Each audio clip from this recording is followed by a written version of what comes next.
is night has 31. Sleeping man, sleeping God, born through first eye the charmed fall. Double torn and troubled, firebirds and cauldron lovers.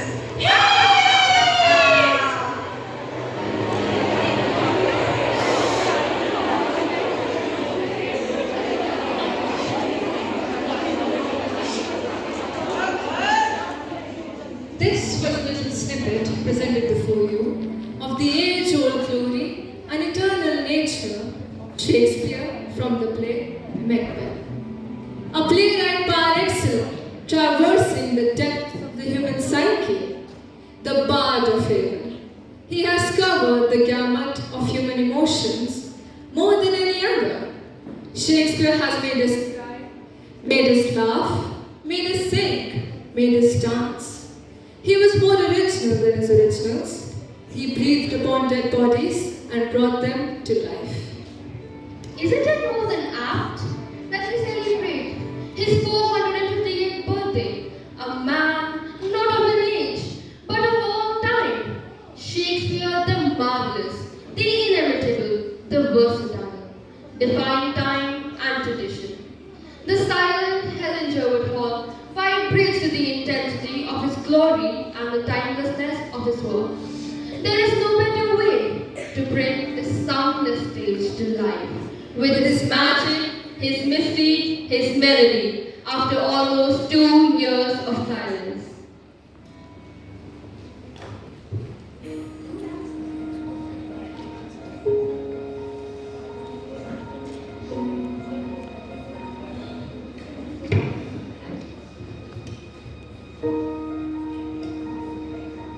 When, in disgrace, with fortune and men's eyes, I all alone believe my outcast state, and trouble deaf heaven with my rootless cries, and look upon myself and curse my fate, wishing me like one more rich in hope, featured like him with friends possessed, desiring this man's art and that man's hope.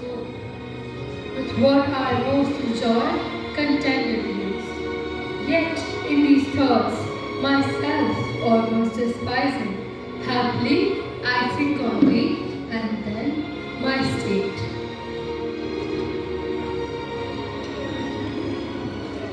Oh, come on, don't tell me you're reading Shakespeare again. How do you manage to find it interesting enough to read and understand? We're reading his out-of-syllabus plays and poems, and I can't even manage to learn the ones within our syllabus. Reading Shakespeare is so boring. Did someone just take my name? OMG, it's you! Who are you? A ghost? Is that a genie?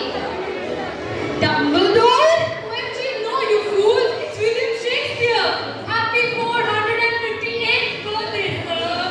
Thank you, my child. Thank you for making me feel so special and old. I'm glad to see that someone from today's generation remembers me. Otherwise, people today consider me as irrelevant and boring. Oh no, it's not at all like that, sir. We still love you the same. Or rather, our love and respect for you has increased even more. You died in 1616, aged just 52, but you changed the English language forever. We still enjoy your plays and use your words. Top work, Mr. S. You really are the greatest. Okay, we agree. Your influence has expanded from traditional literature and theatre to present-day movies, Western philosophy, and the English language. See, we get it. We get it. You've written over 150 poems and 38 plays like Hamlet, Macbeth, Romeo and Juliet, and many more tragic love stories. But you know what, sir? You can tell us about yourself sometime later when we all feel like going home to sleep. Truly said. We acknowledge the fact that as long as human beings survive, your relevance is timeless, because you have a better understanding of the human psyche than any other writer.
eye when it comes to this saying. So while Edmund talks about coming back to the starting point, he's also throwing the idea of coming back of a literal wheel spun by the Greek goddess Fortuna to decide people's fate. It's a metaphor, but at this moment in King Lear, it really happened because Edmund's bad deeds have come back to haunt him.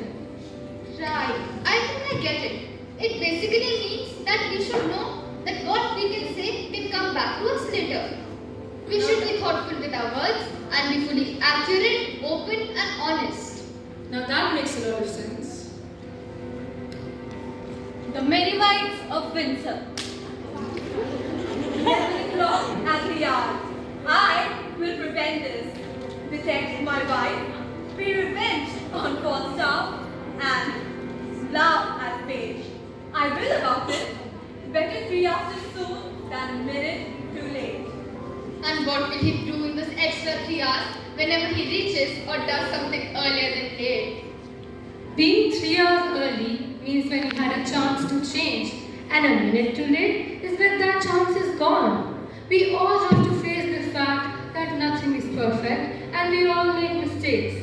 But we also have the power to change them if we decide on it. See, we all make mistakes, but we learn from it, and from that, we somehow grow. Grow in a way that we won't make those same mistakes again. It also means that the next time you're tempted to procrastinate, which she always is, I never. do remember that there can be a sort of permanence to being too late. Don't wait till the absolute last minute to deliver on anything. Now I get it. Merchant of Venice, Act 2, Scene 7. All that glitters is not gold. Often have you heard that told. Many a man his life hath sold, but mine outside to behold. Now that was something. By the way, what a pretty ring you're wearing, Mr. S. It's definitely not gold. Wait, why would you say that? The character just now said that all that glitters is not gold. Don't you listen?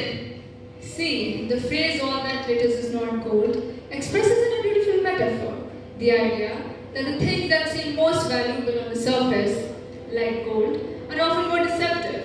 That too, the more modest looking things in life have the kind of substance that makes them more precious.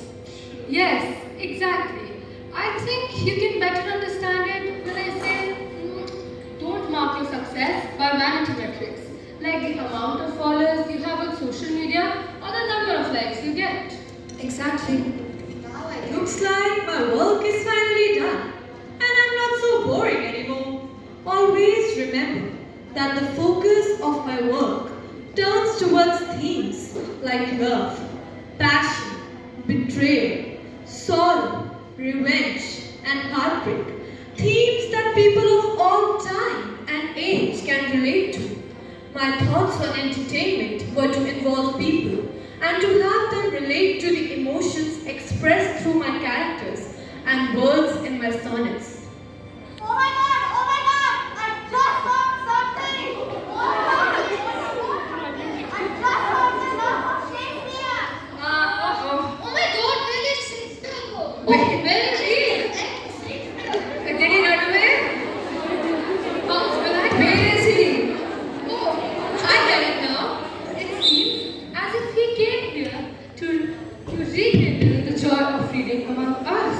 And now that his purpose is served, his work here had been done. And he disappeared.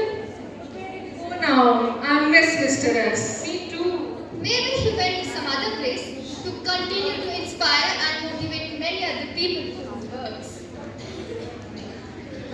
Shakespeare's plays are expressive and emotional. He was a master when it came to imbuing his characters and stories with traits and quality that the reader and audience definitely identify with. The love between Juliet and Romeo, and the anguish that Hamlet felt. Macbeth's craziness, and the distress of Ophelia. We can relate with all of these at some points in our lives. His characters depict the emotions of common humanity. As Shakespeare the Great himself said, not wither, nor custom stale her infinite variety. What Shakespeare said of one of his characters stands true. Shakespeare defies time, defies tradition, defies all man-made boundaries. He's a demigod of literature. His plays and characters continue to captivate with their enduring charm. Let us pay a tribute to his eternal excellence, mesmerizing magic, and versatile vibrance. Let us, in our own little way, imbibe his qualities of head and heart by reading his plays and deriving the much-needed lessons of life. For